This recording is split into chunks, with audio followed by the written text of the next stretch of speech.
Hello everyone. इस particular video में मैं आपके साथ डिस्कस करूंगा कैट 2019 के स्लॉट 2 के क्वांट सेक्शन का क्वेश्चन नंबर 21। इसमें हमें क्या गिवन है, let A B x Y be real numbers. 4 variables हैं, ए बी एक्स वाई, वो सभी रियल्स हैं। Such that A square plus B square equals to 25, एक रिलेशन ये गिवन है।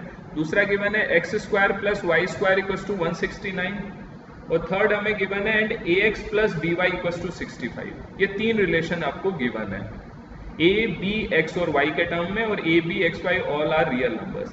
If k equals to a y minus b x, k को उन्होंने कैसे डिफाइन कर रखा है, k is a y minus b x है। देन आपको के में 4 रिलेशन गिवन है, आपको के की वैल्यू फाइंड आउट करनी। के की वैल्यू 0 होगी या इस पर्टिकुलर रेंज में होगी, या 5/13 होगी, या के की वैल्यू ग्रेटर देन 5/13 होगी, ये हमें फाइंड आउट करना। तो अगर आप इस इक्वेशंस को ध्यान से देखो, आपको फर्स्ट इक्वेशन गिवन है a square plus B square equals to 25। 25 एक परफेक्ट स्क्वायर है, तो इसको मैं क्या 5 स्क्वायर लिख सकता हूँ। तो फर्स्ट इक्वेशन अपने को ऐसे गिवन है। दूसरी इक्वेशन क्या गिवन है, X square plus Y square equals to 169। 169 भी आप देखोगे क्या है, 13 का स्क्वायर है। अब ऑप्शंस में भी देखोगे 5 और 13 यूज हो रहा है, यहाँ से भी आपको मिल सकता है कि हम इसके परफेक्ट स्क्वायर के फॉर्म में मैंने इसको कन्वर्ट कर दिया। और थर्ड केस दे रखा है a x plus B y equals to 65। अब 65 में भी देखोगे यहाँ आ रहा है 5 का स्क्वायर, यहाँ आ रहा है 13 का स्क्वायर। तो 65 को भी 5 और 13 के फॉर्म में लिख सकते हैं क्या? ऑफ कोर्स आप लिख सकते हो। उसको आप क्या लिख सकते हो, 13 इंटू 5 या 5 इंटू 13। आपको ये 3 इक्वेशंस गिवन है, फर्स्ट, सेकेंड और थर्ड। आपको ये देखो, उसके बाद के की वैल्यू फाइंड आउट करनी है। के हमें ए वाई बी और एक्स के टर्म में गिवन है। तो अगर मुझे ए वाई बी और एक्स की वैल्यू पता लग जाए तो मुझे के की वैल्यू पता लग जाएगी। मेरे पास नंबर ऑफ वेरिएबल्स कितने हैं, 4 वेरिएबल्स हैं, लेकिन नंबर ऑफ इक्वेशंस कितनी है, 3 है। तो अगर मेरे पास 4 इक्वेशंस 4 वेरिएबल्स होते तब तो मैं मैं उसकी वैल्यू फाइंड आउट कर सकता था। लेकिन यहाँ पर आपके पास 3 इक्वेशंस हैं और 4 वेरिएबल्स हैं। तो इसमें अगर आप थोड़ा सा ध्यान दोगे, अगर हिट एंड ट्रायल से अगर हम देखें, यहाँ A square plus B square की वैल्यू है 5 का square, X square plus Y square की वैल्यू है 13 का स्क्वायर, और A x plus B Y की वैल्यू है 13 इंटू 5। तो मैं ऐसा कर सकता हूँ, देखो, या तो ए और एक्स, ए को मान लो 13, एक्स को मान लो 5, और यहाँ पर भी ए की वैल्यू, सॉरी, आप ए को मान लो 5 और एक्स को मान लो 13, ठीक है।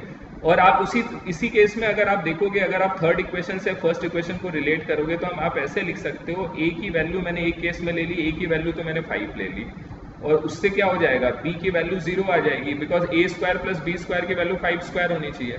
और अगर आप थर्ड इक्वेशन से देखोगे, अगर ए की वैल्यू 5 ले ली मैंने, एक्स की वैल्यू क्या ले ली, 13, एक्स की वैल्यू 13 ले ली, तो अगर आप सेकेंड इक्वेशन से रिलेशन देखोगे तो वाई की वैल्यू क्या आ जाएगी, यहाँ से 0 आ जाएगी। तो एक केस में ऐसा ले सकता हूँ, ए की वैल्यू 5, एक्स की वैल्यू 13, कॉरस्पॉन्डिंग वैल्यू बी की 0 आ जाएगी, वाई की वैल्यू 0 आ जाएगी। तो इससे आप देखोगे ये जो वैल्यूज लिया है मैंने, ये क्या इन तीनों इक्वेशन को सेटिस्फाई कर रहा है? ऑफ कोर्स ये तीनों इक्वेशन को सेटिस्फाई कर रहा है। तो इसका मतलब एक पॉसिबल सॉल्यूशन ये हो सकता है। उसी तरह आप ए को, इसी तरह हम बी और वाई के लिए भी हम लिख सकते हैं सेम। हम यहाँ पर एक अनदर सेट ऑफ वैल्यूज निकाल सकते हैं। यहाँ पर हम लिख सकते हैं बी की वैल्यू 5 और कॉरस्पॉन्डिंग वैल्यू ए की क्या हो जाएगी, 0 हो जाएगी। इसी तरह आप लिख सकते हो वाई की वैल्यू 13 ले लिया मैंने, तो 13 और 5 जा 65, थर्ड इक्वेशन को भी सेटिस्फाई कर देगा, और एक्स की वैल्यू क्या होगी, 0 होगी। तो एक सेट ऑफ सॉल्यूशन आप हिट एंड ट्रायल से देखोगे ये भी आ सकता है। और भी इसके पॉसिबल सॉल्यूशन हो सकते हैं। जब भी अगर नंबर ऑफ इक्वेशंस कम होते हैं, नंबर ऑफ वेरिएबल्स ज्यादा होते हैं, तो नॉर्मल केस में उसके क्या होते हैं, नंबर ऑफ सॉल्यूशंस इनफाइनाइट आते हैं। तो मैंने हिट एंड ट्रायल से 2 सेट ऑफ वैल्यूज को निकाल लिए। तो इससे अगर आप के की वैल्यू, ये दोनों सेट ऑफ वैल्यूज इन तीनों इक्वेशंस को सेटिस्फाई कर रहा है, तो इसका मतलब ऑफ कोर्स के की वैल्यू इससे हम निकाल सकते हैं। अब के की वैल्यू हम इन दोनों सेट ऑफ वैल्यू से निकालते हैं। क्या कोई चारों ऑप्शंस में जो क्वेश्चन में गिवन है, कोई ऑप्शन को उसको सेटिस्फाई कर रहा है क्या? तो के की वैल्यू हमें क्या गिवन है, ए वाई माइनस बी एक्स। तो अगर आप फर्स्ट से अगर आप करोगे, ए क्या है 5 है, वाई क्या है 0 है, बी क्या है 0 है, एक्स क्या है 13 है, तो इससे हमारा क्या आ गया, के की वैल्यू 0 आ गई। सेकेंड सेट ऑफ वैल्यू से भी देखोगे, के की वैल्यू क्या है, ए वाई माइनस बी एक्स।